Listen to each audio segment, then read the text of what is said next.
बलुचिस्तान हा पाकिस्तानचा सर्वात मोठा भूभाग आहे आणि आता तोच वेगळा होणार आहे। पाकिस्तानी स्लीपर सेलचे जम्मू काश्मीरमध्ये जाळे दिसताय, तर SIAची 20 ठिकाणी छापेमारी झालेली आहे। पुलवामा, शोपियान, कुलगाम, अनंतनागमध्ये छापे पडले, अनेक जणांना ताब्यात घेतल्याची माहिती आहे। SIAची 20 ठिकाणी छापेमारी आपल्याला बघायला मिळालेली आहे। पुलवामा, शोपियान, कुलगाम आणि अनंतनाग या ठिकाणी ही छापेमारी झालेली आहे।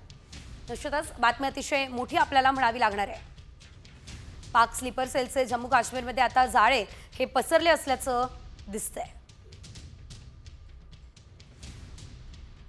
एकंदरीत आपण जर बघितलं तर सध्या जम्मू काश्मीरमध्ये वारंवार कारवाईचं सत्र जे आहे ते सुरूच आहे। अनेक जणांना आता सुद्धा ताब्यात घेतलं असल्याची माहिती आपल्यापर्यंत पोहोचते। SIAने ही छापेमारी केलेली आहे।